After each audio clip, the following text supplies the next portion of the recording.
hari ini menjadi bermanfaat untuk kita praktekkan gitu ya. Yang kemarin-kemarin mungkin masih banyak nggak tahunya, mungkin masih banyak salahnya. Insya Allah hari ini kita mendapat pencerahan dari Ustazah ini dan bisa kita bagikan itu kepada teman-teman kita. Oke, baik Ustazah, sudah bisa kita mulai atau masih mau langsung saja ya Ustazah ya? Oke, baik, kalau begitu kepada Ustazah ini waktu dan tempat dipersilakan.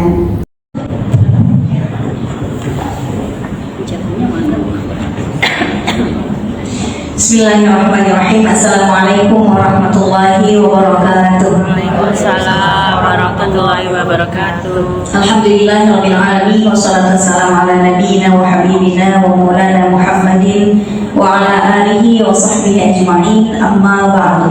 Alhamdulillah bertemu dengan ibu-ibu semuanya. Hari ini insyaallah kita akan membahas tentang beberapa sholat sunnah, baik yang berkaitan dengan fikihnya maupun dari sisi hikmah, keutamaan dan fadilahnya.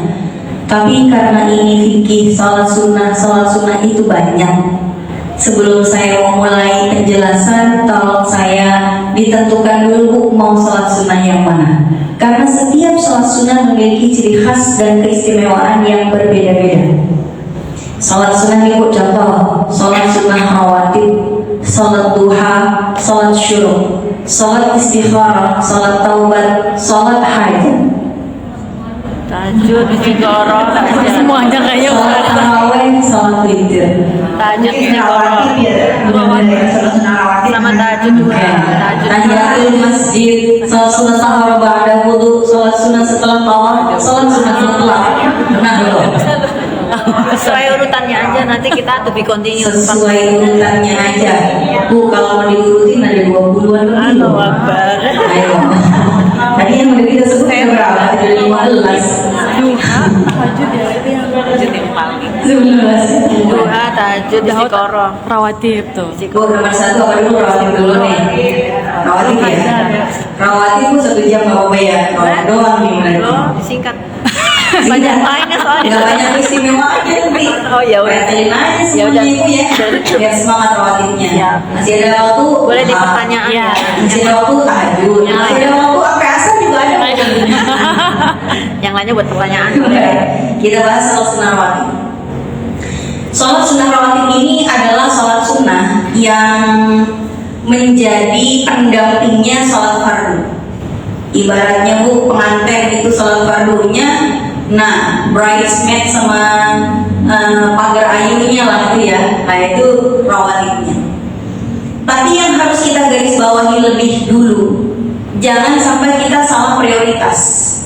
Jangan prioritaskan yang sunnah melebihi yang wajib.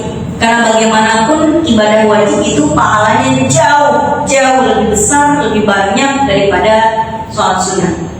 Tapi kenapa sholat sunnah masih penting untuk dilakukan? Karena kalau kita tidak melakukan yang sunnah-sunnah, yang wajibnya banyak kurangnya, nanti jauh dari sempurna. Ibaratnya gini bu, kita kan kalau mau menempati rumah itu ya udah ada atapnya, temboknya, lantainya udah sah dan layak jadi rumah. Betul bu ya? Udah wajib lah, itu jadi udah kebutuhan primer, udah rumah yang jadi kebutuhan primer yang wajib. Itu ada dinding, atap, lantai, selesai. Kita tidur bisa walaupun tanpa kasur, duduk bisa tanpa sofa, bisa semuanya. Tapi ada yang sunah-sunahnya, furnitur lah itu adalah kesunahannya. Biar emang tidurnya kita beli kasur, kita beli ranjang. Biar enak duduknya kita beli sofa, biar gak gabut kita beli TV, biar dapurnya sempurna kita beli kulkas, kita beli oven dan lain sebagainya. Nah itu sunah-sunahnya.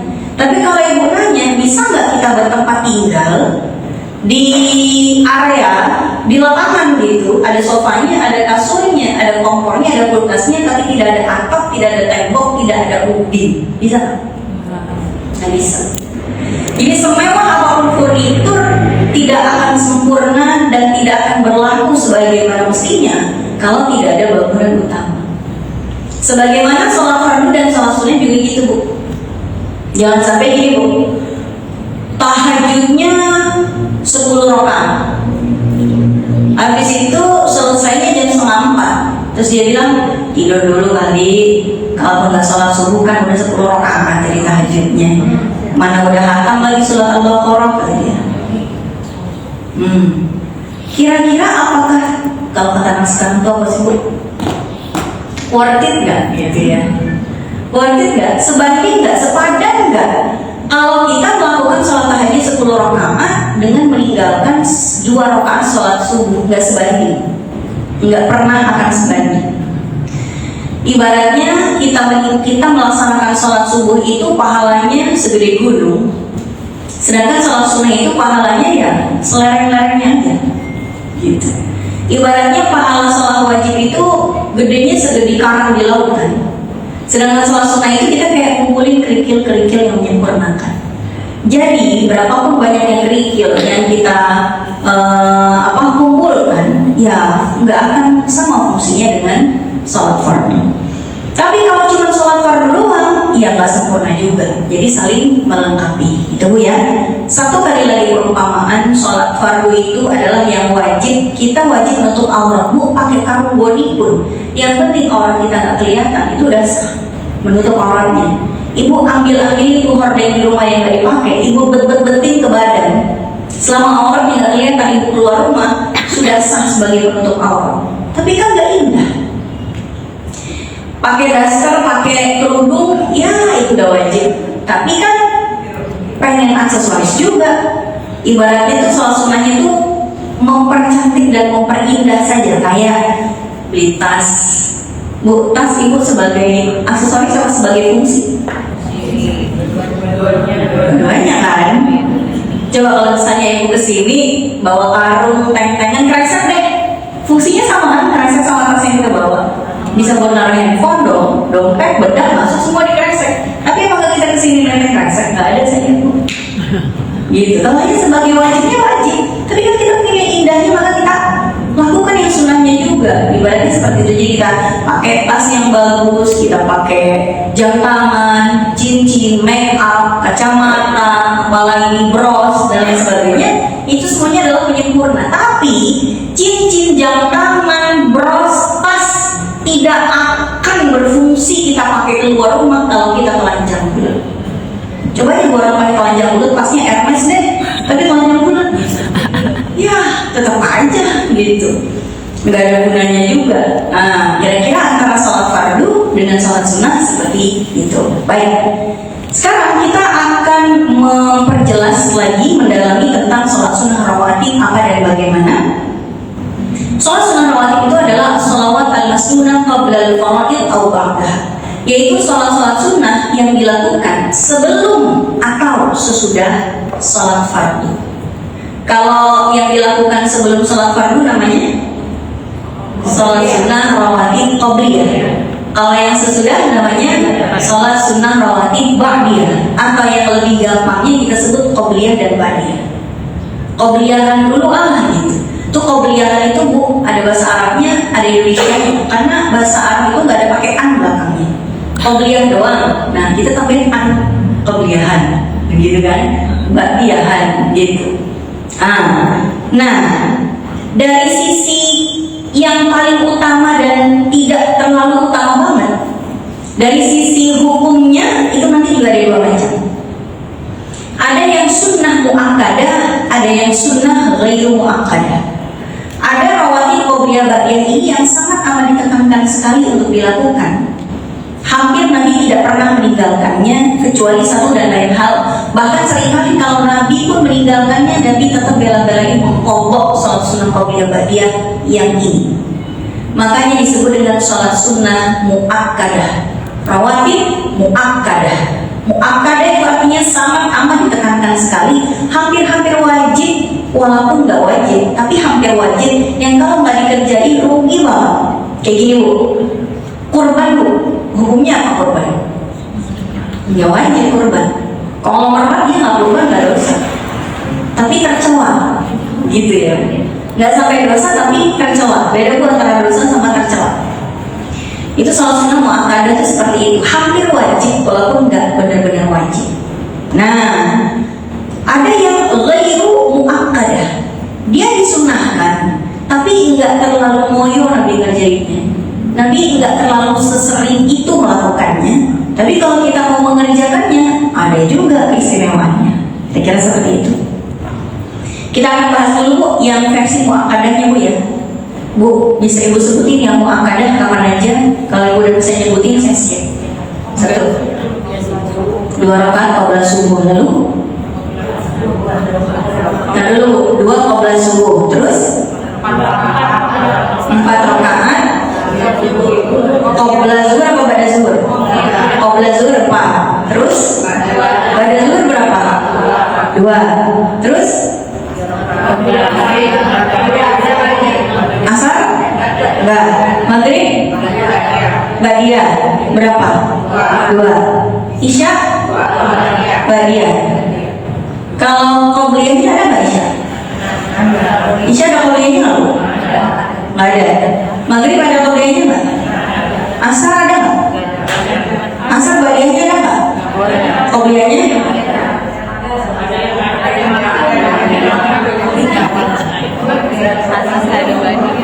Yang tadi Ibu sebutkan itu muakkadah semuanya.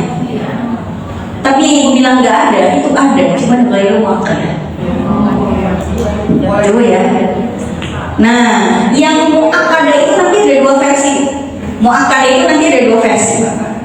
Versi pertama versi 12 rakaat. Versi kedua itu 10 rakaat. Versi yang pertama dulu Bu. Versi yang pertama yang 10 rakaat itu waktunya sama. Sama-sama qobliyah subuh, qobliyah zuhur, ba'diyah zuhur, ba'diyah maghrib, ba'diyah isya. Cuma nanti yang berbeda adalah di qobliyah zuhur. Kalau yang versi 12 rakaat, qobliyah zuhurnya 4. Kalau yang versi 10 rakaat, qobliyah zuhurnya 2. Itu ya. Sekarang dari hadis yang diriwayatkan oleh Ibnu Umar radhiyallahu anhu, hafidtu minan nabi 10 rakaat. Saya senantiasa mengistiqomahi, menjaga, melakukan sholat-sholat sunnah rawatib selama sebanyak 10 rakaat. 2 sebelum zuhur, 2 setelah zuhur, 2 setelah maghrib, 2 setelah isya, 2 sebelum subuh. Itu yang versi yang 10 rakaat.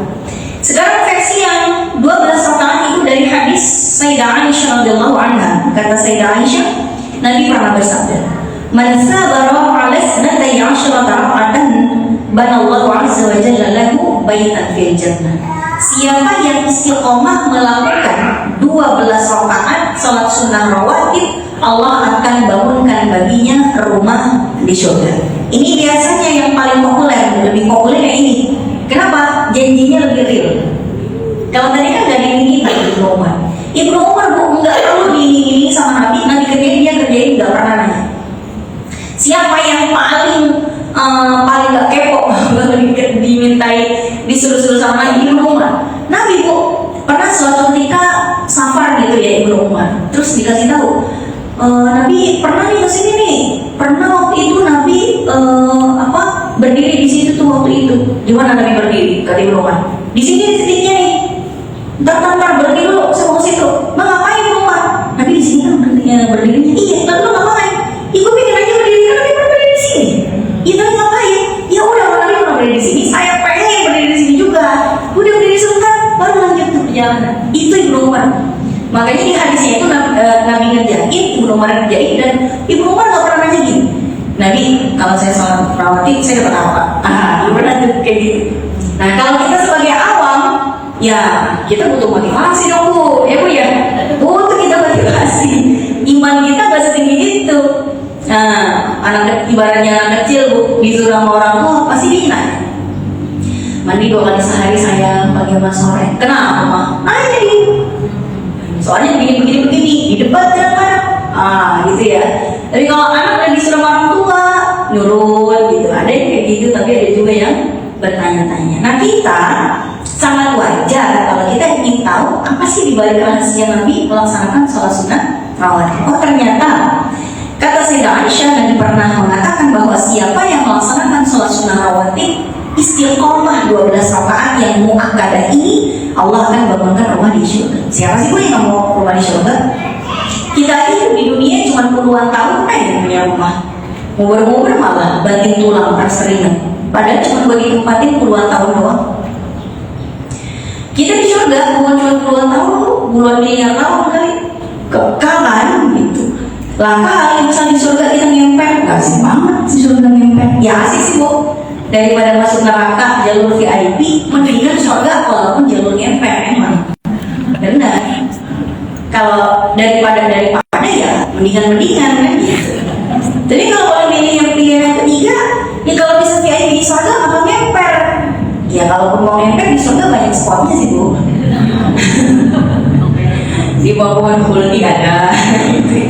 Mau ngempet di mana lagi banyak gitu tempat ngempetin. Cuma ngeliat teman-teman kita, saudara-saudara kita keluar masuk di istana, di rumah-rumahnya di surga gitu kan. Aduh sedih banget. Ini gara-gara pas doang nih amal gitu. Jadi kita pengen juga punya rumah di surga yang akan kita tempati secara immortal. Nah kalau rumah di surga bisa kita samakan dengan rumah di dunia yang hanya sekedarnya. Baik, rumah masa depan itu bilangnya bu. Kalau di dunia kita nyicilnya pakai KPR, kalau di akhirat kita nyicilnya pakai sholat sunnah rawatib, itu kira-kira. Nah ibaratnya bu, kita udah 12 rakaat nih hari ini, besoknya lagi ibarat bangun rumah bu, udah dapat bataknya 1, besoknya lagi bataknya 2, gitu sampai akhir hayat sempurna dari itu rumah. Ntar kita tempatin insya Allah. Baik, itu dulu pertama. Nanti kalau ibu lihat lagi ada sholat sunnah yang lain, ada yang bukan sekedar rumah bu dijanjiinnya sama Nabi, istana, palace. Itu ya. Itu kira-kira sholat apa tuh? Enggak, bukan istana bukan sekedar rumah. Tapi bu nggak usah milih, mendingan gue yang sholat sunnah yang istana aja, nggak usah. Nah kita di dunia aja kalau bisa berdua rumah, ngapain kita milih satu? Ya kan, kalau bisa rumah satu di Bintaro, rumah satu di Jakarta kan ya. Nah kalau di akhirat, satu rumah ada di Jannatul Firdaus, satu istana ada di Jannatul Rayyan. Enak bu, modal mandir aja situ kita. Kalau ibu disuruh milih sama malaikat Ridwan nanti bu, kan ada hadisnya kan, perempuan yang sholat 5 waktu puasa bulan Ramadan taat sama suaminya mati, maka dia bisa milih mau masuk surga yang mana aja, gitu kan hadisnya. Nah ibu kira-kira ibu mau milih yang mana kalau kata malaikat Ridwan bu? Ibu taat sama suami di dunia, mau milih surga mana gitu. Ibu kunci aksesnya, ibu tinggal pilih, ibu pilih yang mana?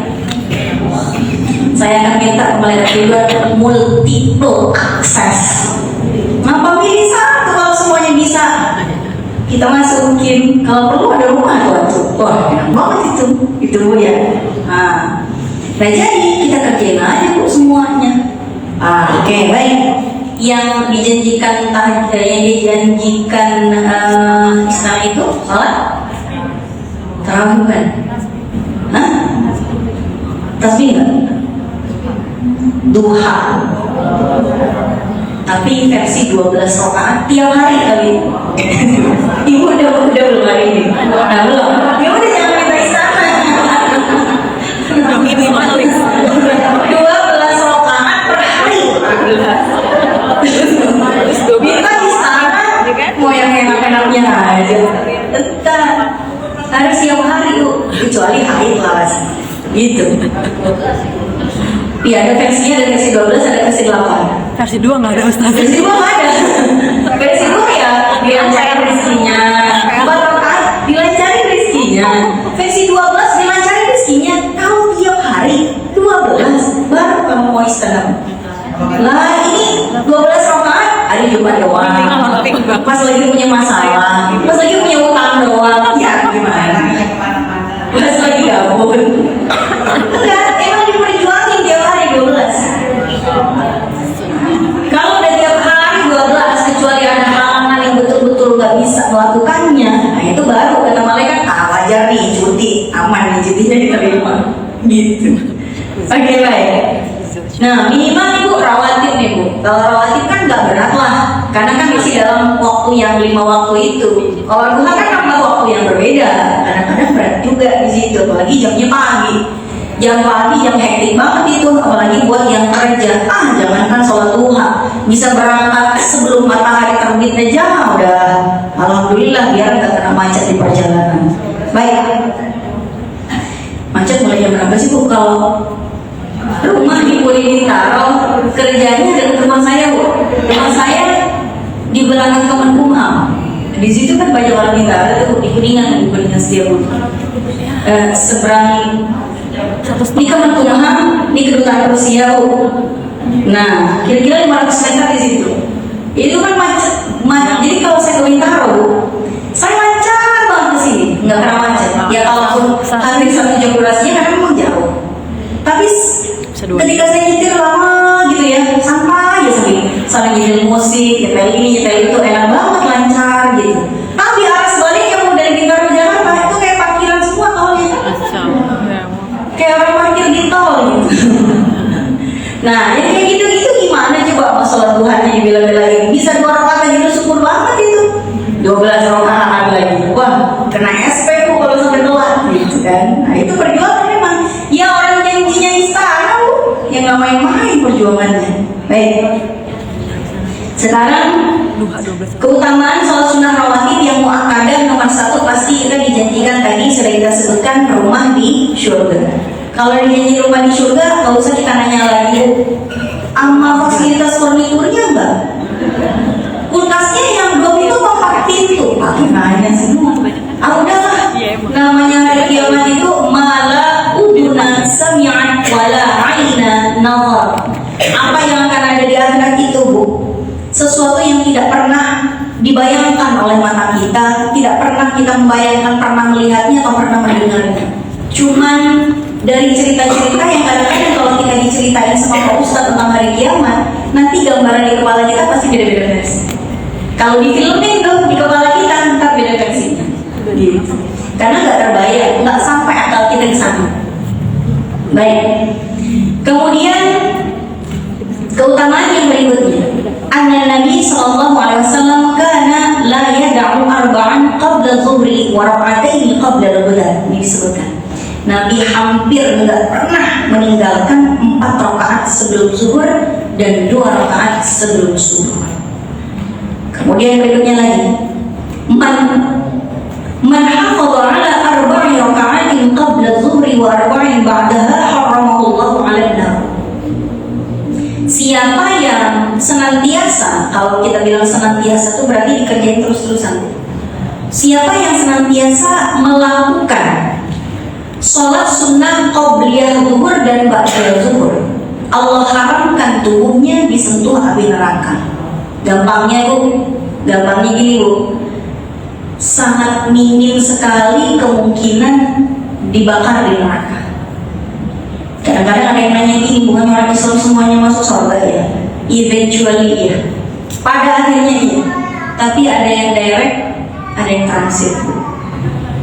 Ibarat kita umrah Bu, kalau naik Garuda sama Saudi Airlines kan direct flight, nggak pakai transit tuh ya.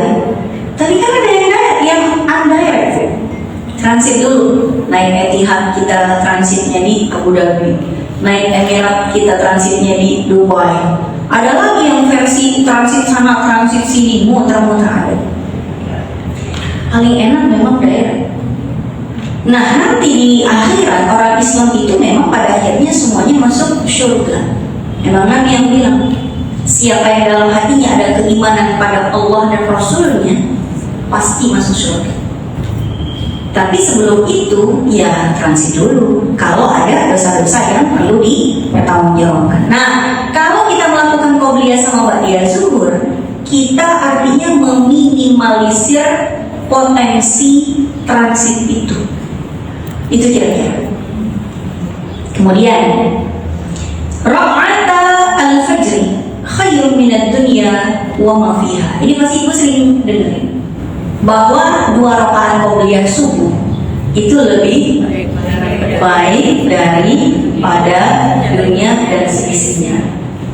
Ini juga kata ibu, emang apa sih yang lebih baik daripada dunia dan seisinya? Ya orang gampangnya ya surga gitu kan. Tapi kayaknya ini masih ada yang lebih eksplisit, cuma Nabi kayak bikin teka-teki gitu. Ya biarin aja, kita kerjain aja. Ntar pas di hari kiamat baru kita dikasih tahu, ini loh akibat atau karunia yang Allah berikan padamu gara-gara bela-bela itu salat qobliyah subuh. Kayak ada sesuatu yang penting banget kalau kita mau ngerjain soal sunnah qobliyah subuh. Makanya Nabi bilang gini, La tad'u rak'atay al-fajri walau taladatkumul khair. Jangan tinggalkan sholat sunnah 2 rakaat sebelum subuh, meskipun kuda mencampakkan kamu.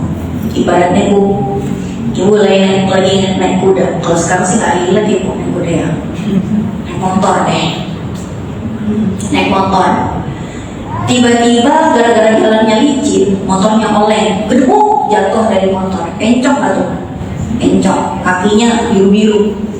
Tapi kalau itu kejadiannya udah masuk waktu subuh, datanglah kita mengerjakan sholat qobliyah, walaupun encok, walaupun dengan merangkak, datangnya. Sampai segitunya Nabi, walaupun badan kamu hancur gara-gara dicampakkan, terpelanting dari atas kuda, tapi kalau itu terjadi di waktu subuh, kerjain deh 2 rakaat sebelum subuh. Ada apa sebetulnya di 2 rakaat sebelum subuh? Kok sampai-sampai Nabi itu berpegang teguh sekali dengan 2 rakaat sebelum subuh? Dan disebutkan juga oleh para ulama lagi, dalam satu hadis yang diriwayatkan oleh Bukhari Muslim. Lam yakuni Nabi ala syai'in minan nawafil ashadda ta'amudan minhu ala rak'atay fajr. Enggak ada sholat sunnah yang Nabi paling kekeh ngerjain. Asyaddu ta'amudan itu bu, gini bu, ibu megang sesuatu kenceng banget sampai mau keluar airnya, saking kencengnya. Nah, Nabi itu memegang teguh sholat subuh, sholat qobliyah subuh itu kenceng banget. Enggak ada, kata para sahabat, yang katakan Nabi ngoyo banget kalau sholat sunnah selain sholat sunnah qobliyah subuh. Ada apa sih sebetulnya bu? Sholat sunnah qobliyah subuh itu juga disebut dengan sholat sunnah fajar, sama aja. Ibu jangan bingung dengan itu ya. Fajar dengan subuh itu sama. Jadi kalau sunnah fajar berarti sunnah subuh, artinya qobliyah subuh. Kalau sholat fardu fajar, sholat fardu subuh. Sholat sunnah fajar, sholat sunnah qobliyah subuh gitu. Kalau ibu misalnya masuk ke hotel ada jam, satu-satunya di dunia kayak di hotel ada jamnya beda. Saudi. Waktu subuh doang, waktu sholat doang tapi. Aku sholat 5 waktu kan ada di situ. Isya prayer, maghrib prayer, zuhur prayer, asar prayer. Di situ tulisannya subuh prayer apa fajar prayer? Fajar. Jadi sholat subuh dengan sholat fajar itu sama-sama aja. Kalau secara bahasa fajar itu artinya dawn. Kalau subuh artinya morning. Maka orang Arab itu lebih suka menyebutnya fajar. Kalau subuh versi mereka itu sekarang subuh. Secara bahasa artinya pagi, morning. After sunrise itu mereka menyebutnya subuh. Before sunrise mereka bilangnya fajar. Tapi karena di dalam hadis dan Al-Quran kadang disebut fajar, kadang disebut subuh. Jadi ya sholat subhi dengan sholatul fajr itu juga, hanya 2 penyebutan yang berbeda. Oke, baik. Berikutnya lagi. Kalau tadi kita sebutkan beberapa keistimewaan sholat sunnah rawatib, kita akan sebutkan sekarang sholat sunnah yang rawatib yang muakkadah tadi. Sekarang yang ghairu muakkadah. Ghairu muakkadah itu artinya disunnahkan juga, tapi enggak terlalu ditekankan banget. Sunnah tapi kayak gini. Ibu kalau misalnya merasa aduh kayaknya kurang deh sholat saya, kalau cuma yang muakkadah doang, mau ngerjain yang ghairu muakkadah juga bisa juga. Pertama,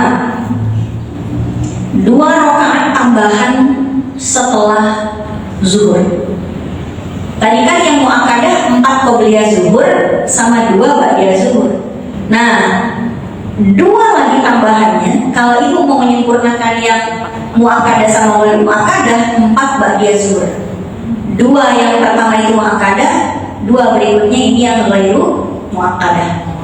Oke bu ya. Jadi 4 rakaat sebelum itu ibu 2 rakaat salam kanan kiri, 2 rakaat salam kanan kiri, bangun sholat zuhur 4 rakaat salam kanan kiri, bangun lagi 2 rakaat salam kanan kiri yang muakkadah, lalu bangun lagi 2 rakaat salam kanan kiri. Jadi total 12 rakaat. Kira-kira sanggup nggak? Susah ini bu. Bukan susah sebetulnya. Ini jamnya hektik banget nih ya. Zuhur tuh. Zuhur itu buat ibu-ibu itu jam yang sangat krusial sekali. Buat jemput anak sekolah, nyiapin makan siang, angkat jemur. Siang. Belum lagi yang biasa tidur siang dan lain sebagainya. Itu semuanya di jam zuhur. Apalagi orang lagi jam istirahat kantor, itu kan jamnya sholat zuhur, jamnya makan siang, jamnya pengajian zuhur kantor. Lah kalau dia sholat 4 rakaat qobliyah, 4 zuhur dan 4 ba'diyah, total 12 rakaat, kira-kira sanggup apa enggak? Itu aja sih. Kalau bacanya ina atau ina amakulu bisa lah. Nah kalau itu bacanya rokat pertama Ar-Rahman, rokat kedua Al-Waqi'ah, Apalah cek. lumayan itu. Niat banget itu Bu, kayaknya lagi ada masalah deh. Sekali doang. Aduh, Masya Allah. Nah, itu kira-kira tentang sholat sunnah rawatib ghairil muakkadah. Nomor 1 itu 2 rakaat tambahan di ba'diyah zuhur. Kemudian 4 rakaat sebelum asar. Jadi jangan dikira asar nggak ada pendamping rawatibnya, Bu, ada di qobliyahnya itu. 2 rakaat salam, tambah lagi 2 rakaat salam, habis itu baru sholat asar 4 rakaat. Itu ya. Itu ada tuh. Kemudian 2 rakaat sebelum maghrib. Jadi 2 rakaat sebelum maghrib itu ada, cuma nggak familiar. Kenapa? Karena baru muakkadah. Sama 2 rakaat sebelum isya. Kadang-kadang kalau kita ke masjid lagi bulan Ramadan, kan yang dikerjain udah datang dulu, ngobrol dulu, main dulu sambil nunggu imam sholat isya tuh 4 rakaat. Nah giliran ba'diyahnya diuber-uber kan. Tapi kalau qobliyahnya itu santai gitu. Padahal imamnya juga belum datang, lebih seneng hahanya dulu. Padahal harusnya kita masuk ke masjid itu, kalau yang mau sempurnanya nih Bu, yang mau sempurnanya nih, wudhu nih ke masjid kan, ke area wudhu. Masuk ke masjid, sholat sunnah wudhu 2 rakaat. Atau sholat sunnah tahiyatul masjid dulu juga boleh. Tahiyatul masjid dulu, sholat sunnah 2 rakaat setelah berwudhu, habis itu sholat sunnah qobliyah isya. Habis itu sholat isya 4 rakaat, terus ba'diyah 2 rakaat, tarawih 20 rakaat, witir 11 rakaat. Ini jangan-jangan gue deh, kecuali ada masalah hidup aja lupa. Emang penting masalah hidup itu Bu, biar kita yang bandel-bandel ini tuh mau datengin rahmatnya Allah dengan cara itu gitu. Coba kalau misalnya kita santai, lempeng aja hidup, boro-boro tahajud, rawatib juga, gitu kan, merasa halal udah cukup lah segini, Allah tuh kasih sayangnya banyak. Iya kasih sayang Allah banyak, lu terima kasihnya mana? Gitu. Baik. Nah kemudian, nah itu aja. Jadi 2 rakaat tambahan sesudah zuhur, 4 rakaat sebelum asar, 2 rakaat sebelum maghrib, dan 2 rakaat sebelum isya. Lalu apa sih keuntungannya? Ini kan Bu ya, kan kita suka ngitung-ngitung nih Bu. Apa untungnya? Kan sudah gitu kita kan. Ada amalan nih bagus, pasti kita nanya apa fadilahnya gitu. Nih, rahimallahu imra'an shalla qabla al-'asri arba'an. Allah merahmati, Allah mengucurkan kasih sayangnya pada seseorang yang melaksanakan sholat sunnah qobliyah asar 4 rakaat. Yang disebutkan kasih sayang itu kan banyak ya Bu. Kasih sayang Allah itu kan banyak banget. Gini, gambarannya gini Bu, kalau suami itu sayang sama kita, kita minta apapun kan dikasih tuh, ya kan? Jangankan kita minta, kita nggak minta aja langsung dia nauin. Pasti nauin. Ngerti nggak nauin? Paham. Memahami. Orang Betawi bilangnya nauin. Suami itu paham gitu. Tiba-tiba kita murung gitu. Ya buka dompet kita keluarin duit banyak. Habis itu transfer juga banyak. Langsung berseri-seri lagi. Gitu. Padahal nggak minta tuh. Tapi suami ngerti. Nggak minta tapi udah dikasih. Tiba-tiba pembantu rumah tangga lagi pulang kampung gara-gara lebaran belum balik-balik juga, kita tiba-tiba banyak banget cucian, kita baru lihat udah istri lagi bangun gunung, gitu kan? Suami tuh ngeliat kita, duh nanti dia, misalnya nih suami yang pengertian. Kata suaminya, istriku, ini ATM, passwordnya sekian, pakai sono mall kayak ke salon kayak terserah. Rumah biar abang yang urus.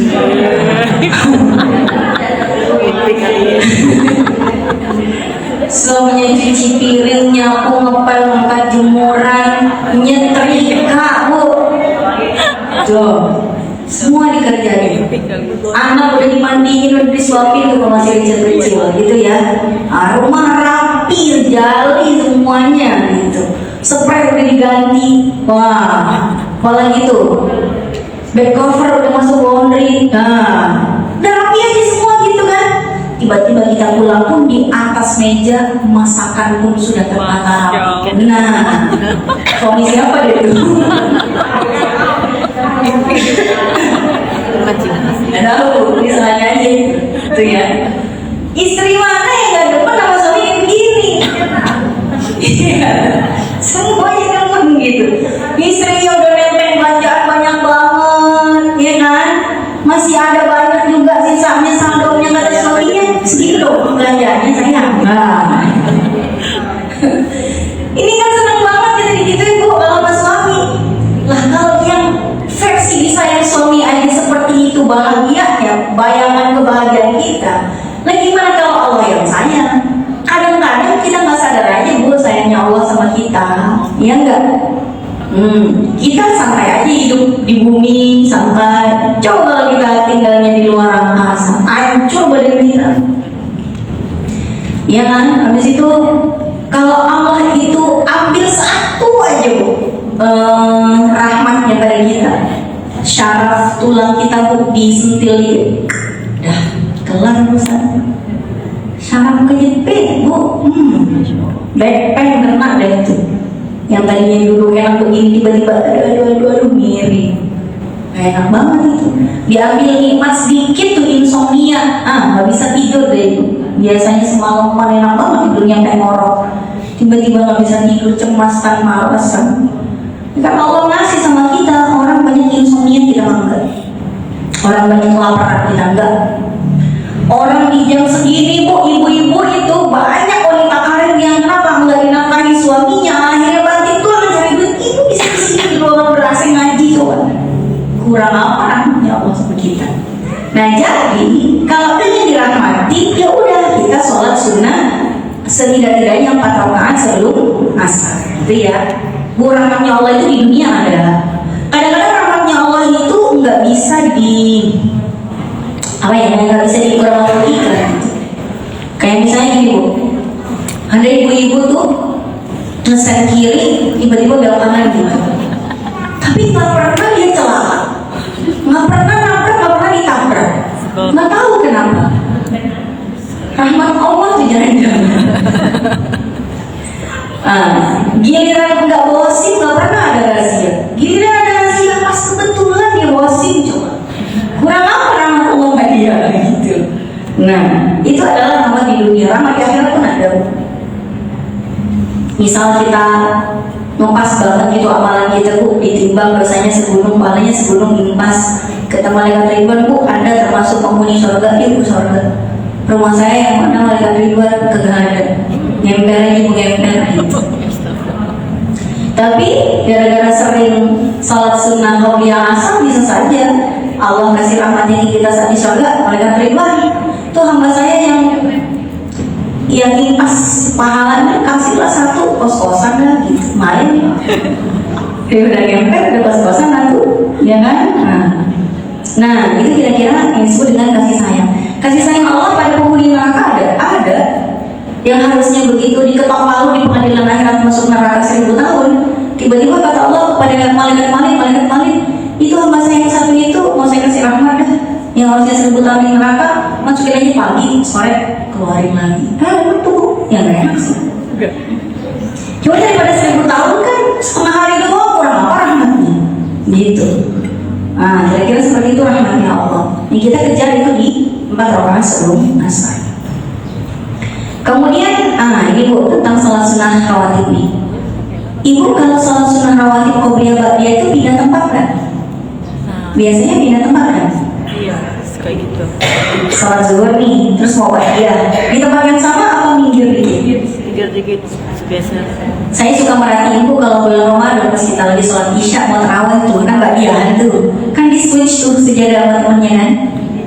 Misal saya sama teman saya nih, ya tukeran dulu yuk, tukeran gitu kan. Saya di sejadah dia di sejadah saya. Karena saya berarti kan ke kanan sekali, kalau dia gesernya ke kiri kan gitu kan. Sebetulnya nggak pindah kok nggak masalah. Cuman kenapa sih berpindah tuh kenapa? Tanda. Sebagai saksi. Kalau soal saksi bu, ibu hadir di tempat ini aja udah jadi saksi juga. Kalau soal saksi bu ya, ini semua yang ada di ruangan ini kan nanti jadi saksi tuh. Ibu pernah ngaji hari ini detik ini tuh. Handphonenya ini, tripodnya, mejanya, pakaian yang kita pakai, apa yang kita bawa di tas, semuanya jadi saksi kalau urusan saksi.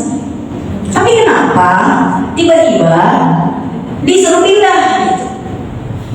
Nabi nggak pernah ngejelasinnya, nggak pernah. Itu adalah kesimpulan para ulama, ia jadi saksi. Sebagaimana saksi yang lain masuk Masjid Nabawi, dia sholat qobliyahnya di tempat dia berdiri situ, terus sholat fardu, terus sholat ba'diyah di situ. Terus habis itu dia selesai sholat, salaman lagi. Emangnya berat ya? Kalau misalnya mundur selangkah kek, apa maju selangkah kek, apa ke kanan sedikit, apa ke kiri sedikit, emangnya keberatan? Kalau enggak, ya kenapa nggak kerjanya kayak gitu, gitu nah. Jadi kita tuh kalau misalnya kita mau sholat fardu, qobliyah di sini, tas sholat fardunya di sini, tak ba'diyahnya tuh di mana lagi gitu. Nah kalau kesimpulan para ulama ini bu, makin banyak spot di dunia ini yang pernah kita sujud di atasnya, makin banyak yang akan menjadi saksi dari spot-spot itu. Gitu. Lumayan tadi qobliyah di sini, fardu di sini, ba'diyah di sini, dapat 3 spot. Nah, jadi semua spot-spot yang kita pernah sujud di atasnya itu nanti akan menjadi saksi. Pertanyaannya, di Tokyo udah ada belum spot sujudnya? Boleh diminta ke suami mas, kayaknya kita belum punya spot sujud di Tokyo. Ini mau harus berjalan-jalan. Biar makin banyak mas spot kita. Di Indonesia ada spot sujud, di Jepang ada, di Mekah ada, di Madinah ada. Ini pengen jalan-jalan aja ya. Jadi intinya makin banyak spot sujud, makin banyak nanti saksi yang meringankan beban kita saat diadili di pengadilan akhirat. Satu orang itu di pengadilan akhirat lama banget, karena dari sejak kita kecil mumayyiz, kita sudah disidang. Sejak kita mumayyiz itu belum baligh. Kalau dosa nggak dihitung, pahalanya udah ada belum nih sebelum baligh, mumayyiz kan? Belum baligh tapi udah banyak kalau amalnya masuk gitu. Begitu balik udah mulai wajib ini atu-atu dipretelin. Pernah nggak sholat tanggal sekian jam sekian, ngapain deh tuh? Kita mau ngeles di mana? Pernah kagak sholat, pernah kagak puasa, pernah ini, pernah itu, pernah ini. Kan saya di tahun sekian tobat malaikat. Ke tahun berikutnya lagi, oh iya ini ada tobatnya, oh iya lupa aku sekali malaikatnya. Belum dinilai dari file, dari datanya. Itu nanti ada semua per detik kita diminta pertanggungjawaban gitu ya. Sekedar kita mentil mangganya tetangga itu nanti jadi masalah ya. Iya, tetangga punya mangga, kebetulan tetangganya lagi pulang kampung, terus kita bilang innal mubazzirina kanu ikhwana syayatin. Mubazirin ibu ambil, itu dipertanyakan, ditanya nanti tetangga, kamu tahu nggak yang mangganya diambil pada saat itu di dunia? Kamu tahu nggak? Nggak tahu saya. Oh nggak tahu, nggak minta izin dong, karena masalah kita. Tapi kalau kata tetangga udah tahu, saya udah lihat di CCTV dan saya udah ikhlasin saat di dunia, bukan saat di akhirat bu. Kalau sekarang ikhlas nggak bisa, udah ditutup ikhlas sama gak ikhlasnya. Saat di dunia saat itu Kamu mengikhlaskan enggak? Oh, udah, dari CCTV saya udah tahu siapa aja yang ngambil, emang udah saya ikhlasin.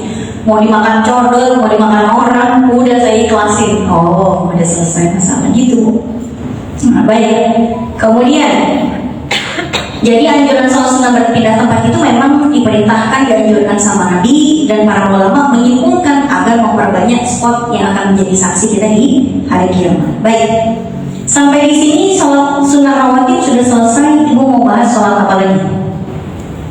Istikharah, apa tahajud, apa duha, apa syuruk, apa taubat, terserah ibu. Tapi dulu, rawatib ini mau ada yang ditanyakan dulu atau enggak Bu? Sebelum kita pindah ke sholat sunnah yang lain. Ya, silakan. Pakai mic. Nak, anu nih. Nih.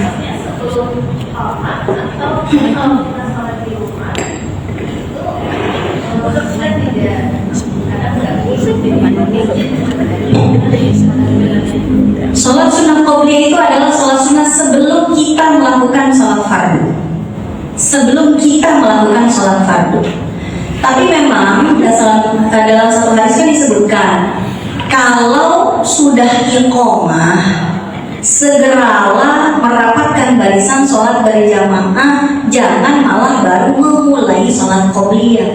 Itu karena mengiringi takbir bersama imam lebih afdol daripada bela-belain sholat sunnah qobliyah. Kalau kita berada di masjid itu, ibaratnya ini Bu, imam udah berdiri nih, Bilal udah bilang Allahu Akbar, syahadu an la ilaha illallah, kita baru masuk masjid, terus kita malah qobliyah dulu. Gara-gara kita qobliyah kita jadi masbuk. Itu tidak lebih afdal dibandingkan begitu imam itu langsung takbir, kita langsung tidak lama kemudian imam Allahu Akbar, kita Allahu Akbar. Itu lebih besar dan lebih afdal dibandingkan kita bela-belain yang qobliyahnya. Nah, hanya saja kan kita ke sholatnya di masjid enggak? Kita kan sholatnya di rumah nih. Kalau kita sholatnya bukan di masjid yang mengumandang iqomah, nggak ada kaitannya. Misalnya itu sholatnya jam 2 banyak di rumah, bisa nggak qobliyah? Jangankan iqomah di masjid, udah turun dari tadi bu orang-orang. Nah kita baru sholat zuhur jam 2, gara-garanya apa? Kita jemput anak sekolah, satunya lagi dijemput dari tempat lesnya, satu lagi mau kemana, satu lagi mau kemana, riwah gitu. Sampai rumah jam 2, kita mau sholat zuhur jam 2, bisa nggak qobliyah? Ya bisa. Kita qobliyah, lalu zuhur, lalu ba'diyah, bisa. Gak ada kaitannya sama masjid kecuali kita adalah jamaah sholat di masjid tersebut. Tunggu ya. Cuma gini Bu, tidak usah sholat qobliyah kalau kita masuk masjid, mau berjamaah ke masjid dan sudah iqomah. Tapi kalau kita udah mulai sholat qobliyah, baru imam datang, lalu iqomah, sekiranya kita bisa menyelesaikan sholat qobliyah tak lama setelah imam takbir, lanjutin aja.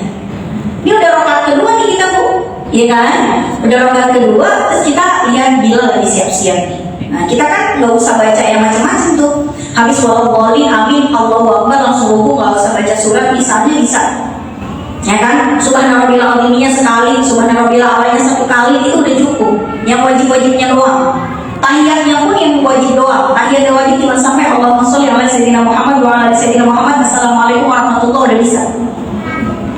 Karena yang wajib tahiyat itu cuma sampai Allahumma sholli ala sayyidina Muhammad wa ala sayyidina Muhammad. Sedangkan salawat ibrahimiyah sampai inakah bil majid itu sunnah. Jadi hampir habis atahiyatun asyhadu alla Allahumma sholli ala sayyidina Muhammad wa ala sayyidina Muhammad, assalamualaikum warahmatullahi, itu langsung bisa masuk ke dalam barisan sholat berjamaah. Jadi qobliyahnya dapat, takbir tidak lama setelah imam juga dapat gitu. Jangan ini udah iqomah, ibu baru mau takbiratul ihram untuk qobliyah, jangan, nggak bakalan ngejar juga. Nah ibu mau ngejar kan nggak sah juga, orang cepet banget sholatnya, percuma.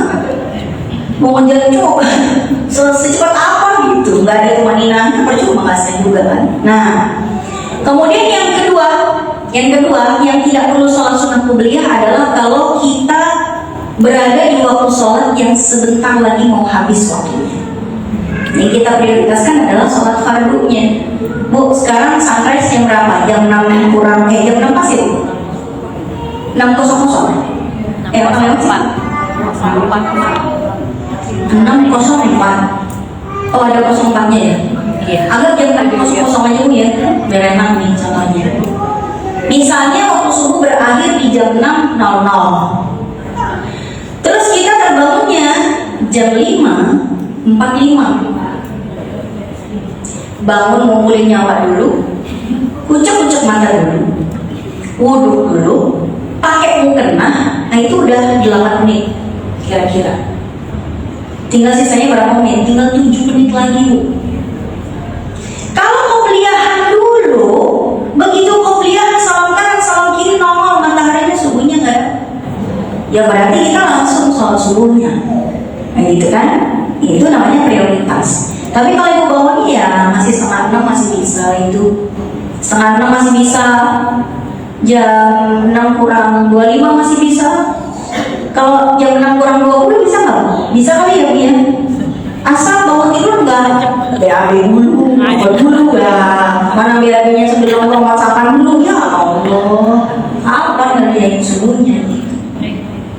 Jadi kita kan soal prioritas. Tapi di luar itu, nah ada lagi Bu.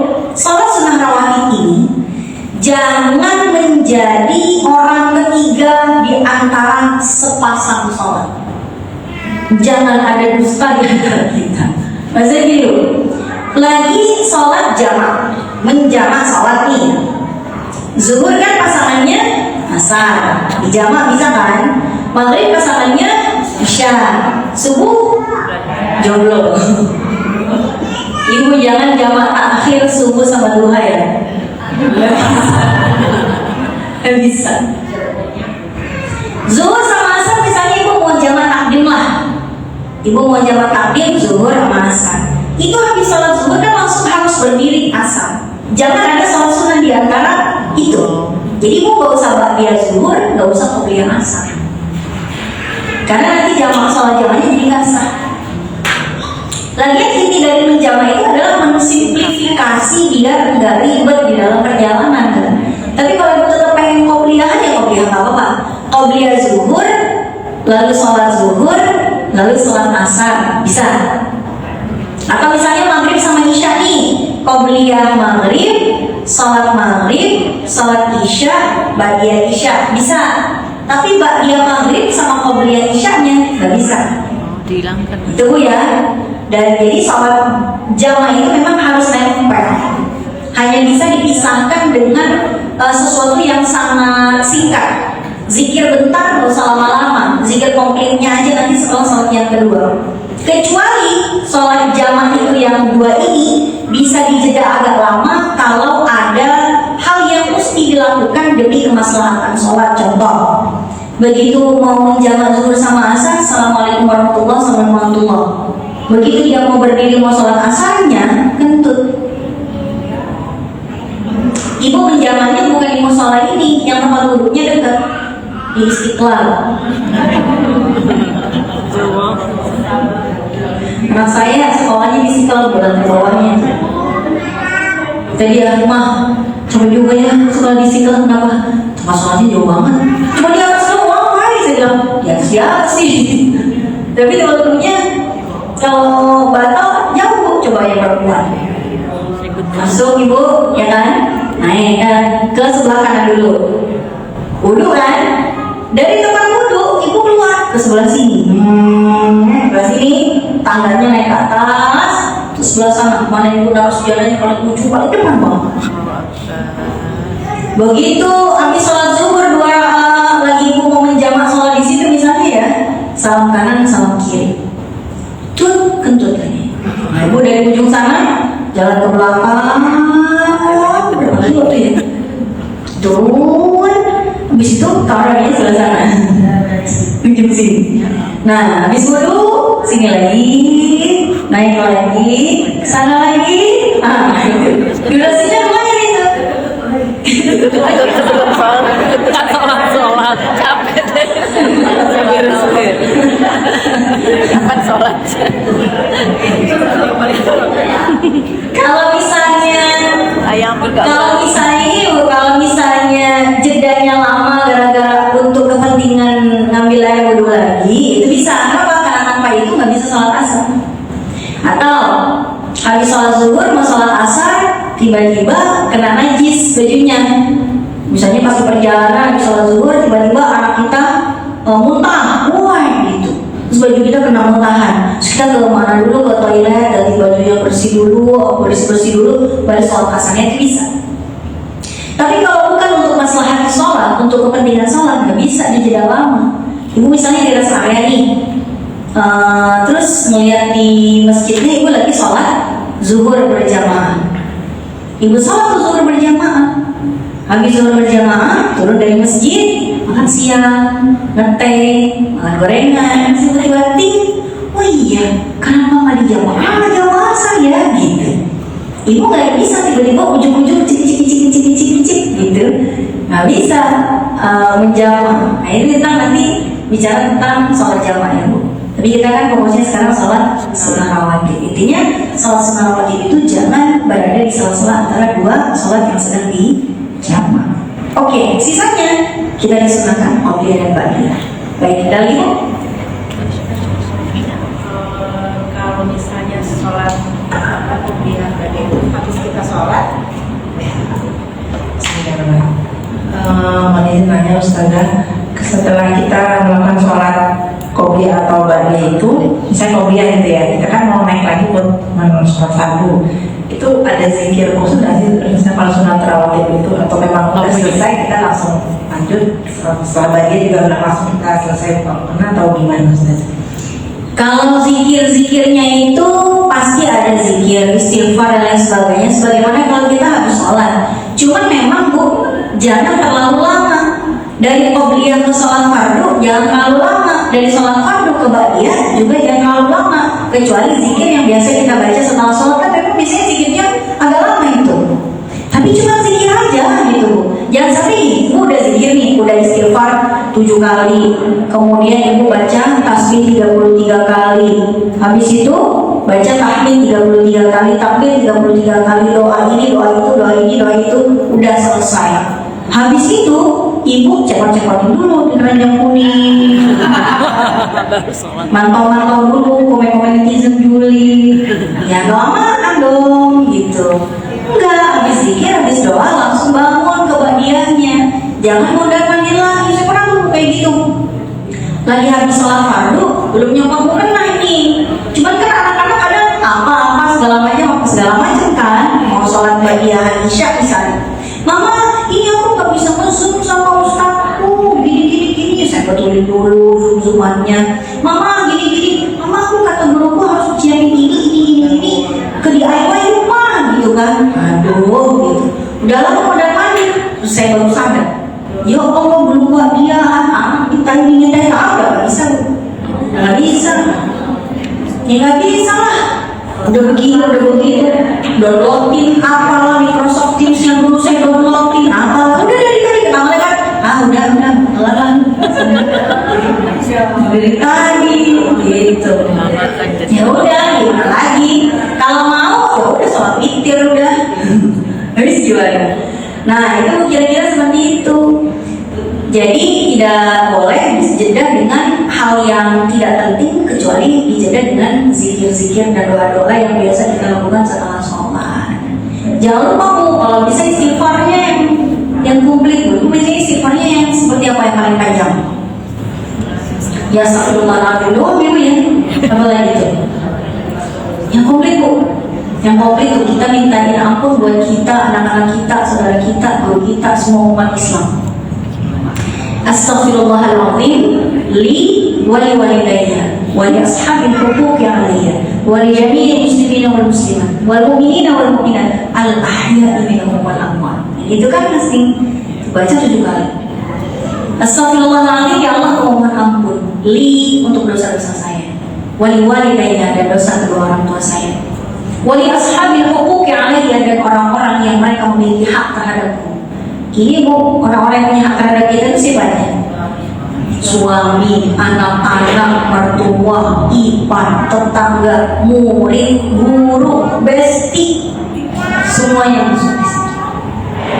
Wali jami'al muslimin wal muslimat, dan dosanya orang-orang muslim yang laki-laki, yang muslim perempuan. Al-ahya wal amwat, baik mereka yang masih hidup ataupun udah meninggal. Itu tuh semuanya mengcover semuanya yang kita mintain. Pertanyaannya gini Bu, kalau kita baca istighfar kayak gitu, emang ngaruh buat orang Islam sebanyak itu istighfar kita? Satu istighfar dari seorang kita kira-kira berguna nggak untuk orang Islam yang hidup dari sejak Nabi Adam sampai detik dimana kita hidup? Gini Bu, Zainuddin Al-Malibari, beliau menuliskan salah satu ulama mengatakan gini, orang-orang yang ada di alam barzakh itu, kalau dia sudah cukup mendapatkan doa kiriman istighfar dari anak dan pasangannya ketika masih di dunia, mereka tidak perlu berburu remah-remahan istighfar dari orang lain. Tapi mereka yang tidak mendapatkan itu dari keluarganya, itu istighfar dari kita, remah-remahan rengginang menurut kita, itu direbutin sama mereka.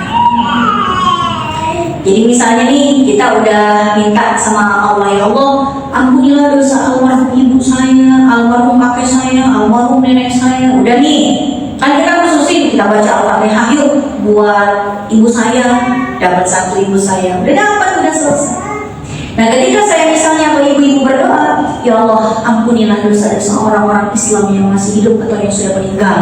Dibaginya apa yang masih hidup, apa yang masih meninggal. Nah, kalau semua orang membaca istighfar kayak tadi, semua doanya itu bukan ibaratnya satu rengginang, direbukin, dilempar buat orang banyak. Itu tuh remah-remahnya itu pada dikumpul-kumpulin oleh mereka istighfar itu. Biar apa? Ya untuk menahan azab kuburnya mereka. Gitu. Kan gak semuanya orang didoain sama anaknya, iya kan? Doain dia didoain. Kalau kita doain aja, misalnya ada orang Islam, masya Allah, anak-anak itu anak durhaka semua, anak musbilah nih, pasangannya nggak benar, apa segala macam. Wow, itu yang diharapin, itu bermarmah itu yang diharapin gitu. Jadi kita tetap bilang Al-Ahya, ya Allah kasih apa namanya, ampuni orang-orang yang udah meninggal, orang-orang yang masih hidup. Tapi memang cuma orang Islam doang.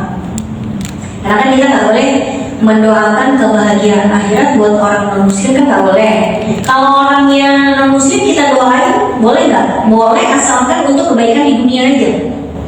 Mudah-mudahan cepat sembuh ya, mudah-mudahan lombanya menang ya, mudah-mudahan dapat pasangan yang ganteng, yang kaya ya, gitu. Boleh gitu. Mudah-mudahan anaknya masuk kampus yang diinginkan ya. Nah itu bagus Bu. Sama tetangga kita, sama teman-teman kita yang non muslim boleh. Tapi yang gini, ada orang kafir meninggal, kita bilang semoga masuk surga dan amalnya diterima di sisi Allah Ta'ala. Itu nggak boleh. Tapi kalau didoain begini, mudah-mudahan masih dapat tempat di TPU ya, kuburannya bisa, masih di dunia. Mudah-mudahan dapat diskon ya kuburannya, itu di dunia ya apa-apa. Nah, biaya penguburan Bu sekarang sama kayak biaya motor. Oke, baik, kira-kira begitu Bu ya. Baik, silakan Bu.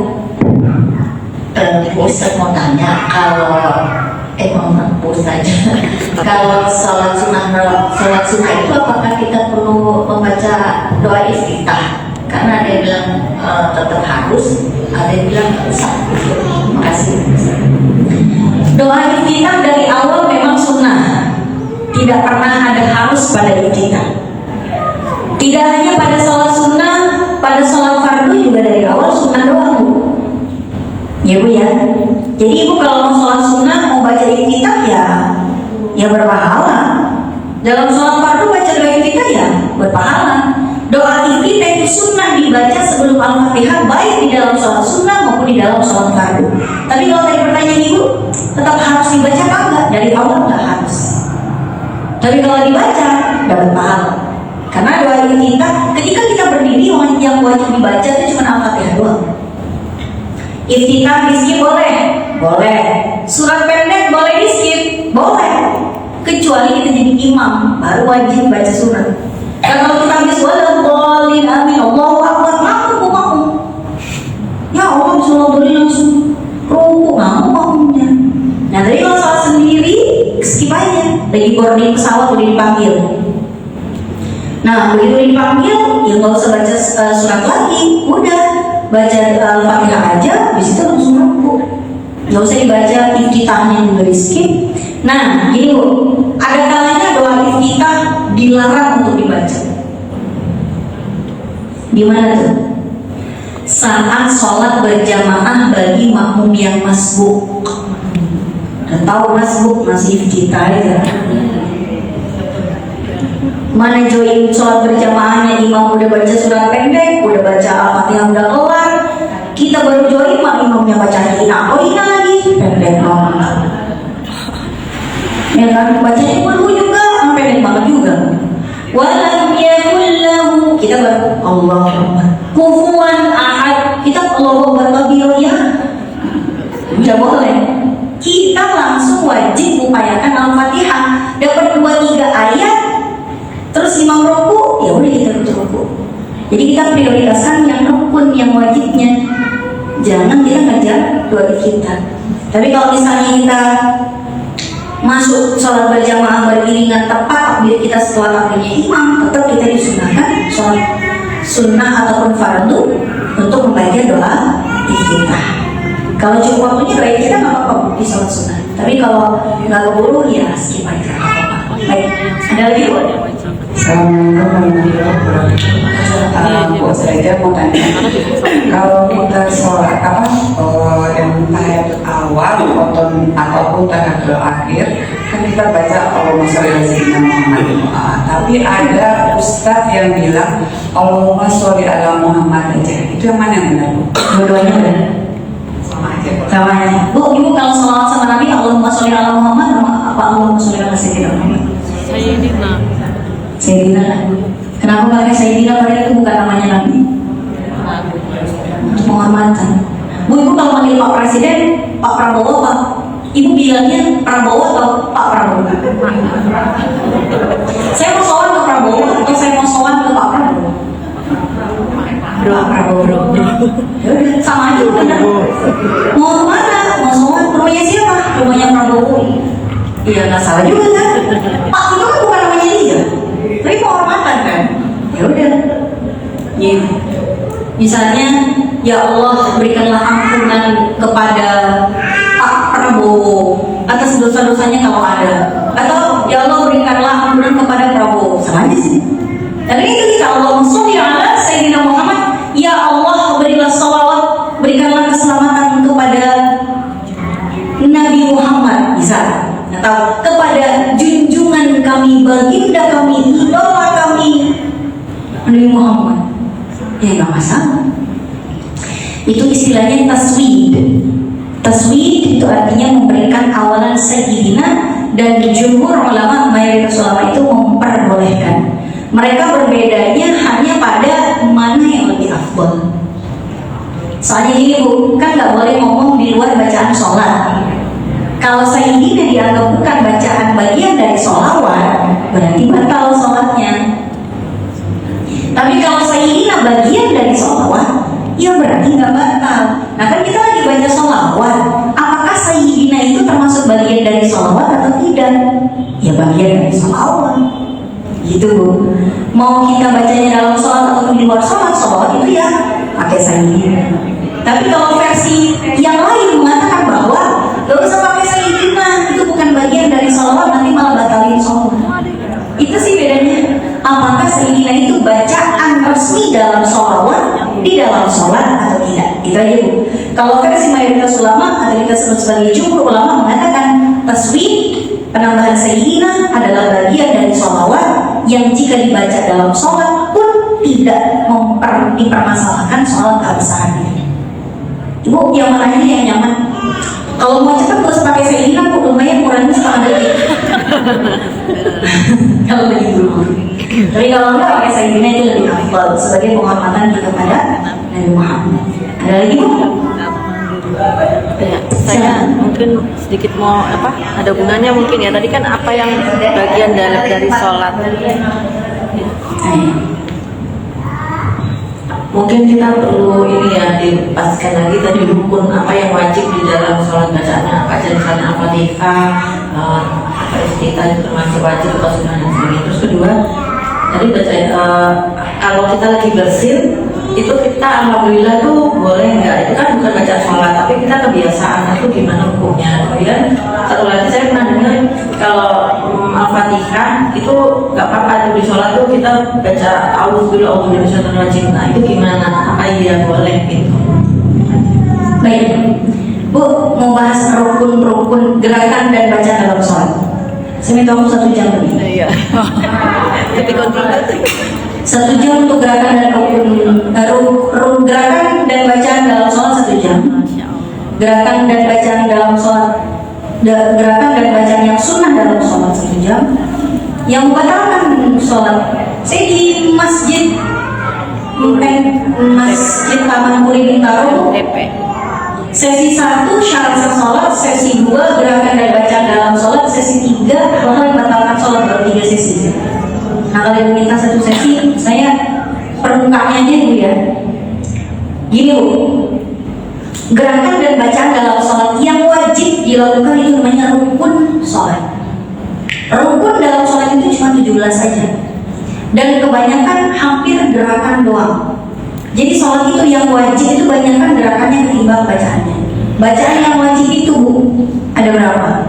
1, takbiratul ihram. 2, surat Al-Fatihah. 3, tahiyat akhir sampai sholawat. Tahiyat akhir itu Bu, tahiyat sampai tasyahud, tahiyatul asyhadu. Kemudian sholawatnya Allahumma sholli ala sayyidina Muhammad wa ala sayyidina Muhammad. 5, salam yang pertama. Itu doang yang wajib. Kalian mau nanya baca dalam ruku, sujud, i'tidal, duduk antara 2 sujud, tahiyat awal, itu nanti kita masuknya ke sunnah-sunnah sholat. Kalian mau nanya doa iftitah sama surah pendek, itu nanti masuknya ke sunnah.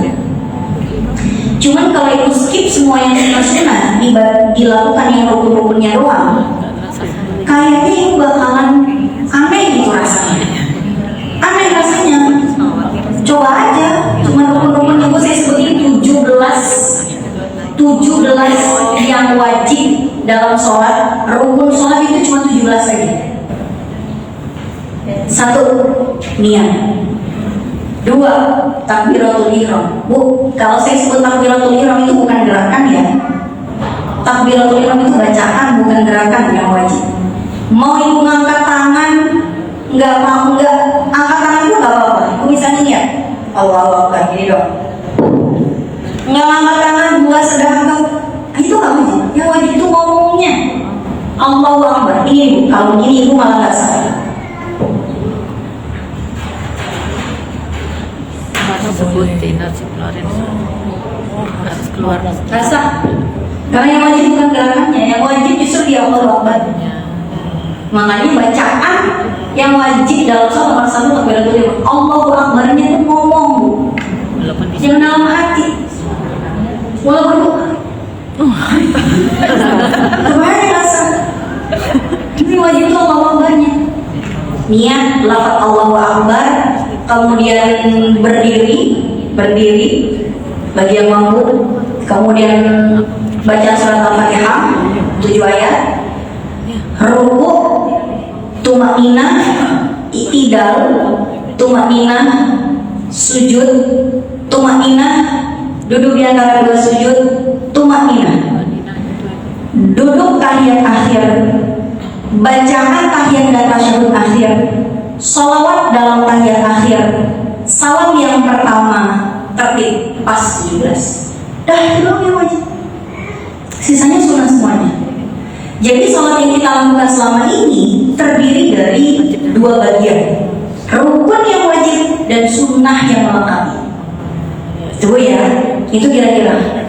Maka yang paling harus kita perhatikan dalam bacaan yang wajib itu. Jadi kalaupun ibu bacaan suratnya belang bentong selama Al-Fatihahnya bagus, aman. Bahkan jika pun bacaan surat ibu skip sekalian, aman. Ibu udah baca, udah diulang lupa lagi, udah lupa lagi, langsung rukuknya juga nggak ada masalah. tapi Al-Fatihahnya nggak boleh salah.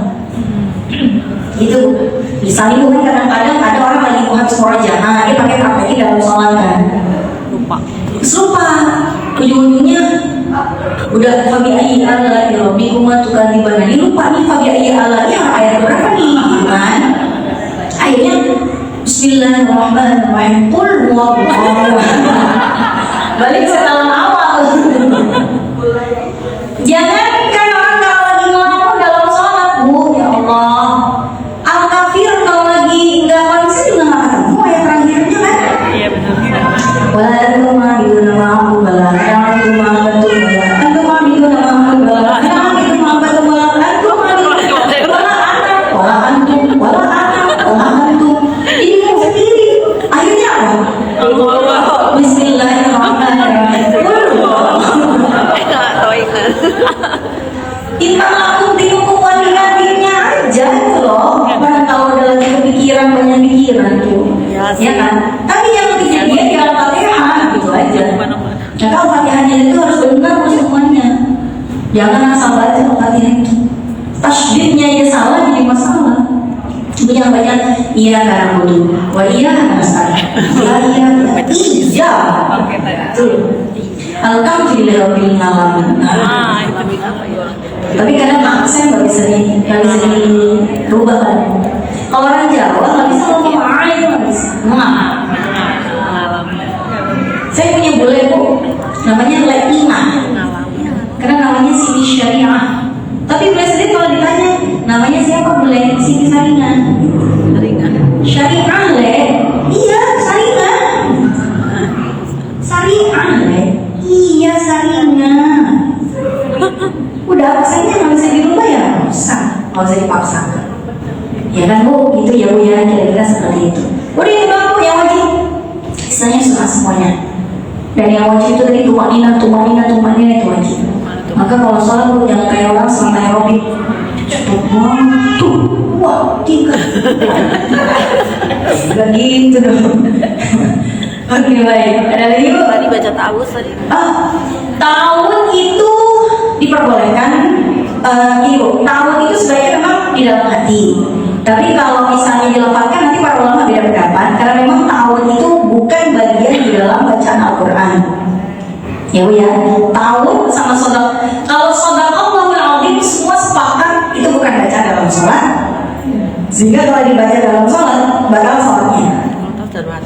Misalnya, walam yakul lahu kufuwan ahad, Shadaqallahul Azim batal. Tapi kalau ta'awudz itu dimiripin sama sayyidina tadi, walaupun tidak wajib, tapi ada yang memperbolehkan. Kalau ibu ragu-ragu sebaiknya ta'awudnya di dalam hati aja. Basmalahnya yang semua ulama sepakat memperbolehkan. Ya Bu, misalnya dalam hati auzubillahi minasyaitonir. Bismillahirrahmanirrahim. Qul huwallahu ahad itu boleh. Karena basmalah di sini sebagai penjeda antara Al-Fatihah dengan surat.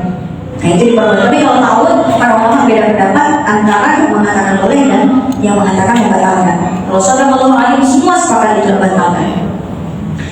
Nah, yang semua ulama sepakat juga membatalkan adalah membaca bacaan di luar bacaan sholat seperti hamdalah gara-gara bersin. Itu juga batal. Bersin, alhamdulillah. Wah, refleks, ya, batal sih Bu, ulang lagi. Sama misalnya ada orang yang apa namanya, orang yang bersin, Hashim, alhamdulillah, masih bilang ya alhamdulillah. Betul juga itu. Kemudian ada tamu juga, assalamualaikum, Ibu jawab, waalaikumsalam. Itu juga batal. Ya Bu, ada pengumuman orang meninggal di masjid, terus Ibu bilang lagi. Batal juga. Nah, itu semuanya membatalkan. Adalah udah ya Bu tadi. Pertanyaannya Ibu tadi. Tapi saya pernah dengar ada cerita kalau nggak salah Rasulullah tuh pernah memanggil sahabat waktu lagi sholat, terus sahabatnya nggak jawab, terus selesai sholat Rasul bertanya kenapa kamu nggak jawab tadi aku manggil. Oh iya kan nggak boleh kata Rasul, kalau nggak salah loh ya Ustazah. Loh, kenapa jawab aja, kan itu sebagai bentuk penghormatan terhadap Allah dan Rasulnya. Nah itu apa bisa jadikan dalil atau gimana? Enggak. Itu jawabnya bukan secara lisan, tapi dengan isyarat. Rasulullah pernah lagi sholat di Masjid Nabawi. Dalam keadaan berdiri, tiba-tiba di belakang ada yang nyapa beliau, "Assalamualaikum ya Rasulullah." Tiba-tiba Nabi mengangkat tangannya seperti ini. Kalau Nabi mengangkat tangannya seperti ini, kita dari belakang, orang-orang para sahabat dari belakang itu sudah tahu Nabi menjawab salam di dalam hati. Dan agar orang yang memberi salam itu tahu bahwa Nabi menjawab dalam hati, Nabi ngasih isyarat begini. Nah, jadi kalau misalnya ibu lagi sholat, anak lagi manggil, "Mama, mama berdiri aja, mama," gitu kan, ibu begini.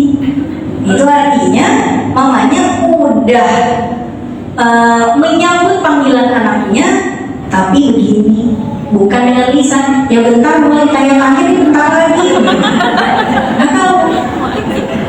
Hanya saja gini Bu, kalau itu kan, kalau misalnya Nabi menjawab salam itu dengan isyarat mengangkat tangan seperti ini.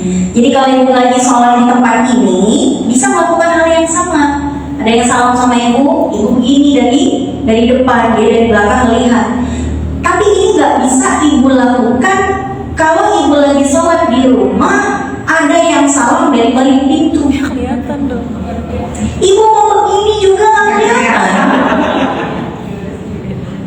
Terus gimana dong solusinya? Kalau ada orang salam, ibu lagi sholat, solusinya biar nggak batal gimana? Waalaikumsalam batal. Ayo, Jelaskan. gitu. Dijelasin suaranya. Allah, Sami Allah, gitu. Itu kalau ibu sholatnya di samping pintu dong. Nah kalau ibu sholatnya di kamar utama di atas, sedangkan kamu nyari di bawah udah pencet bel dulu, ting-tong, assalamualaikum, ting-tong, assalamualaikum, berisik banget, gitu kan? Ibu nggak bisa, waalaikumsalam yang mau dikencengin kayak gini, Allahu Akbarnya dikencengin pun nggak bisa. Gimana caranya? Dimin aja. Juga pergi. Turun aja. Sholat sambil turun tangga. Batal dong. Biarin aja. Batal dong, bergerak berlebihan akhirnya. Gimana Bu? Iya biarin aja. Dia yang begitu salah sendiri, nggak begitu poin dulu. Kan zaman sekarang ini salah dulu kalau kita mau namain, ya kan? Makanya Rasulullah itu mengajarkan kita, kalau kita bertamu, kalau kita nih kalau bertamu, Rasulullah itu ngajarin gimana? Pulang, kalau udah salam 3 kali kagak dijawab, pulang. Mungkin emang ada orang yang di dalam tapi belum bisa diganggu. Lagi sholat, nah itu masalahnya tuh kalau COD itu. Pakai COD, pantang pulang sih itu masalahnya.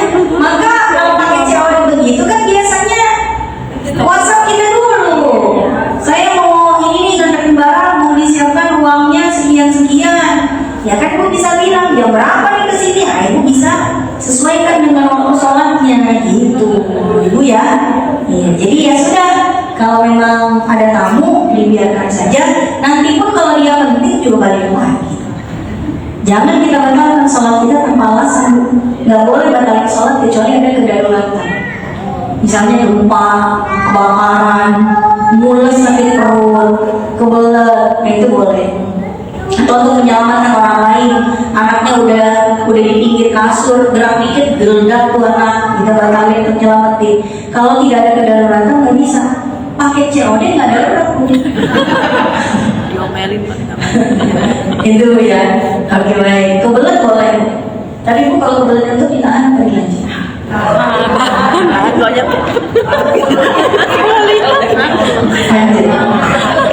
Dicicil tuh. Gitu. Ya enggak, saya nanya aja sih Bu. Tapi kalau ibu mau batalin boleh sih. Itu termasuk kedaruratan. Kebelet itu. Tapi kalau ibu memilih untuk menahan dan pertahanan ibu kuat, silakan aja. Tipis-tipis gimana? Tapi kalau pertahanan jempol ya apa boleh dibuat Bu? Kalau ditahan mana nggak? Oke baik. Cukup atau masih ada pertanyaan Bu? Satu lagi baik. Waalaikumsalam. Misal dia mau sholat kopiah subuh, tapi dia bangunnya setelah mendengar azan, dia pengen apa ikut jamaah, tapi dia nggak sempat dulu ya sholat qobliyahnya. Itu sholatnya apa boleh setelah sholat jamaah dia pulang ke rumah nanti sholat Ya. qobliyah apa yang Pertanyaannya sama dengan begini Bu, bisakah kita mengqadha sholat sunnah rawatib atau tidak? Itu jatuhnya kan qadha. Walaupun waktu subuh masih ada, tapi kalau dia udah sholat subuh, berarti qobliyahnya tetap diqadha namanya. Karena pengertian dari qadha itu adalah melaksanakan sholat setelah waktunya habis, dan dia sudah menyatakan qobliyah itu end waktunya dengan dia melakukan sholat subuh. Mengqadha sholat sunnah rawatib baik ba'diyah maupun qobliyah itu ada kalanya boleh, ada kalanya tidak. Boleh dikerjakan sholat sunnah, mengqadha sholat sunnah rawatib qobliyah ba'diyah hanya bagi yang rutin melakukannya dan tumben saat itu dia nggak terjadi. Misal dia setiap sholat subuh nggak pernah ninggalin namanya qobliyah, selalu qobliyah. Tiba-tiba dia kesiangan bangunnya, tumben hari itu dia telat bangun dikit lagi sunrise. Maka dia memprioritaskan sholat subuhnya dong, gitu ya. Dia bisa nggak qadha? Bisa. Nanti di waktu duha pun dia bisa qadha qobliyah. Karena dia itu istiqomah melakukannya seperti Nabi melakukan memang sholat sunnah rawatib yang muakkadah. Nabi sering qadha. Misalnya seperti safar tadi kan. Kalau safar berarti kan jamak. Kalau jamak berarti kan nggak qobliyah atau nggak ba'diyah gara-gara dari tengah-tengah. Akhirnya nanti Nabi qadha sampai di rumah. Itu bisa. Karena Nabi merutinkan melakukannya. Buat yang tidak rutin nggak usah. Dia kagak telat aja kagak kewajiban pakai bela-belain kok. Misalnya nih, emang tiap hari bangunnya Bu siapa dia? 10 menit sebelum sunrise aja dia bangun tiap hari. Tiba-tiba pas sholat duha, habis sholat duha mau qobliyahan pada main. Halah lu. Kita ayo Zuhur dia memang waktunya sangat luas untuk qobliyah sama ba'diyah, tapi dia lebih sering gak ngerjain. Tiba-tiba qadha yang kemarin gitu dia. Yang kemarin, gue ini kemarin lagi lu kagak ngerjain gitu ya. Jadi bolehnya hanya bagi yang senantiasa merutinkan, hanya tumben saat itu aja dia telat. Kira-kira seperti itu ya. tetap sholat qobliyah. Sholat qobliyah tapi qadhaan. Iya, bukan adaan tapi qadhaan lillahi ta'ala. Bu, bedanya adaan sama qadhaan apa? Adaan itu melakukan di waktu yang seharusnya. Kalau jam segini Bu sholat duha itu namanya adaan. Masih ada Bu? Masih ada. Dikit lagi habis. Kalau misalnya Ibu mengqadha, adaannya juga itu qadhaan. Adaan lillahi ta'ala itu sholat di waktu yang seharusnya. Qadhaan itu adalah melakukan ibadah yang sudah habis waktunya. Itu namanya qadhaan lillahi ta'ala. Baik, cukup Ibu ya. Waktunya masak siang ya Bu. Sebenarnya boleh kan karena sholat subuh di sini. Karena kita telat, kita qobliyahnya Di rumah. Tapi kita kerja di rumah. Iyalah, kalau di masjid Ibu nanti dilihatin orang. Boleh ya? Kok sholatnya habis sholat subuh sih gitu. Nanti kan daripada orang bertanya-tanya di rumah aja Bu. Bu nanti capek ngejelasinnya. Ngejelasin kenapa telat. Di rumah aja Bu. Rasulullah pun biasa beliau qobliyah di rumah baru ke masjid sholat subuh berjamaahnya. Karena nanti rumahnya nempel dekat. Nah kalau rumah yang jauh kayak saya nih, qobliyah di rumah saya di Jakarta, terus sholat subuh di sini gitu ya, kejauhan. Ya, telat, saya telat. Iya, kalau telat ya di rumah aja. Sholat qobliyahnya di rumah. Tapi sekali lagi ya Bu, qadha rawatib hanya bagi yang merutinkan. Baik. Cukup. Alhamdulillah sudah selesai kajian kita pada hari ini. Yang untuk moderator Ibu ya. Saya kembalikan waktu dan tempat kepada moderator silakan. Insyaallah. Alhamdulillah. Ini tuh tadi kita pada ada rencana mau lanjut ke sholat duha ya. Iya. Harus ada part 2, part 3. Harus ada sesi selanjutnya nih kayaknya. Bener tadi kan saya bilang di awal sholat rawatib aja bisa 2 jam. 1 hari ya, gitu ya tadi saja ya. Pokoknya lama gitu deh. Ini jadi nggak dapat nih kita sholat duha gimana nih netizen izin kita lanjutkan di sesi berikutnya kali ya Nadia ya. Insyaallah. Alhamdulillah, ini juga kira khairan ya saja. Terima kasih banyak atas ilmunya hari ini. Tadi saya perhatikan banyak ini. Gitu. Termasuk saya nggak sih? Jadi kayak hari itu alhamdulillah kita dapat banyak pencerahan, dapat beberapa ilmu baru mungkin ya, bagi yang sebelumnya tertutup gitu, sekarang jadi lebih terbuka. Jadi lebih makin semangat gak sih sholat rawatibnya kita? Semangat ya. Dari mana sih? Suaranya. Oke, alhamdulillah selesai sudah kajian kita hari ini ya Bunda. Semoga ilmu yang kita dapatkan hari ini bermanfaat untuk kita ke depannya, bisa selain kita praktekkan bisa juga kita share kepada anak-anak dan suami terutama ya, biar satu frekuensi gitu, sholat sunnahnya bisa barengan gitu ya. Ustazah, berkenan untuk kita doa bersama mungkin ya, kita doa sama-sama ya. Mari kita berdoa sama-sama. Mudah-mudahan Allah memberikan kita panjang umur, berikan kita sehat walafiat, berikan kita keberkahan di sisa usia kita, dan diberikan taufiknya agar kita senantiasa melakukan ibadah dengan kekhusyuan, mendapatkan kelezatan ibadah sampai akhir hayat kita. Amin ya rabbal alamin. Bismillahirrahmanirrahim. Allahumma shalli wa sallim ala sayyidina Muhammad wa ala ali sayyidina Muhammad. Hamdan wa fi ni'amahu wa yukafi'u mazidah. Ya Rabbana lakal hamdu wa lakal syukru kama yanbaghi li jalali wajhikal karim wa 'azimi sultanik. Rabbana fa'alna bima 'allamtana, rabbi 'allimna alladhi yanfa'una, rabbi faqihna wa faqih ahlana wa qarabatin lana fi dinina. Rabbana hab lana min azwajina wa dhurriyyatina qurrata a'yun waj'alna lil muttaqina imama. Allahumma arzuqna rizqan halalan tayyiban mubarakan wa anta khairur raziqin. Rabbana atina fid dunya hasanah wa fil akhirati hasanah wa qina adzabannar. Subhana rabbika rabbil izzati amma yasifun wa salamun alal mursalin walhamdulillahi rabbil alamin. Amin amin ya rabbal alamin. Assalamualaikum warahmatullahi wabarakatuh. Kita tutup kajian kita dengan baca doa kafaratul majlis.